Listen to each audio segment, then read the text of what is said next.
Artificial general intelligence is the capability of a computer to think and reason like a human being. This has been the realm of science fiction for many years, but recent breakthroughs have brought this previously obscure research into the public. I chose to focus on this topic because AI looks like a magic box that can generate anything you desire just by asking the algorithm a question. I would like to look inside that box and learn what is going on. My name is Joyce Sheffield, and my proposal is to build an AI computing lab for the students of BCIT. The agenda for today will focus on the background of AI development, the challenges facing AI research, the benefits of AI research, and my recommendations for the school. Artificial intelligence has been studied for many years. As early as 1950, Alan Turing devised a thought experiment that questioned whether a machine could make a human believe they were talking to another human. In 1966, Shaky the robot was invented. This robot could navigate its environment by using cameras and rudimentary sensors. The first time AI was a topic of public discussion was when Deep Blue beat Garry Kasparov, the world chess champion, in 1997, and then AlphaGo went on to beat a leading player in 2016. ChatGPT, a generative AI algorithm, was released in 2022. There are three groups of AI being developed today. Artificial narrow intelligence is a type of algorithm that mirrors human cognition, but only in one specific field. A program such as Deep Blue can beat the world's best chess players, but cannot learn to drive a car. Generative AI is a field that is designed to create content such as text, images, and video. Many of you should be familiar with ChatGPT. The third type is artificial general intelligence. AGI is the holy grail of research and would mean that a computer can think and reason about any problem like a human being. AI research has many challenges, such as incorrect data, the data needed, and the conflicting advice for new students. The most popular form of AI is generative AI.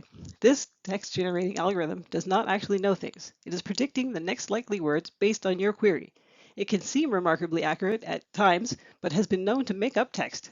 And many professionals have gotten into trouble because they use the text without verifying it. It is even more important for students nowadays to critically analyze any text that it generates. Another challenge with AI is the enormous amount of data needed to train the models. There is a common procedure for processing data, that is extraction, getting the data from various sources, transformation, making the data consistent, accurate, and ready for analysis, and loading, getting the data into a suitable location that the AI model can use. The ethics of AI is another challenge facing the industry. How will a computer algorithm know what moral choices to make?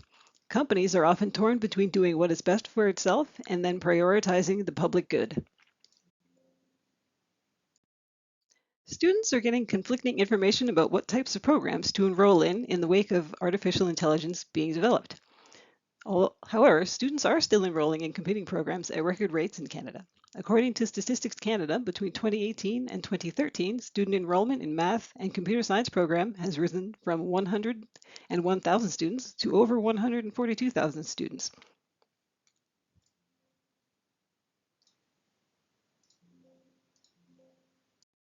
It is projected that machine learning and AI jobs will grow in the next few years, and employers will be looking for workers who have AI skills. AI is not all challenges and issues. There are many benefits to AI research. The universities of Munich and Potsdam devised a research study to create a course for post-secondary students to learn how to process and handle real data.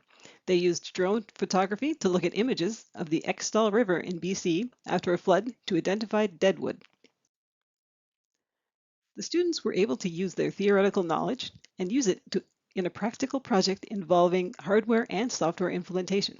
The student projects were able to achieve 90% accuracy in identifying areas of deadwood in the river. This is an example of an environmentally relevant project using AI. I would like to propose that BCIT creates a computing lab dedicated to the study of artificial intelligence using low-cost NVIDIA single-board computers and small form factor computers. These computers are part of the Jetson Orin product line and are designed for AI development at a smaller scale. Each station has a monitor, keyboard, and mouse. They can also be networked together for larger projects.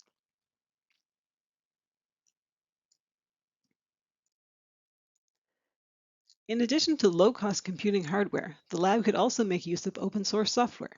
There are many software projects being developed today that have free tiers or where the code is freely available for anyone to use.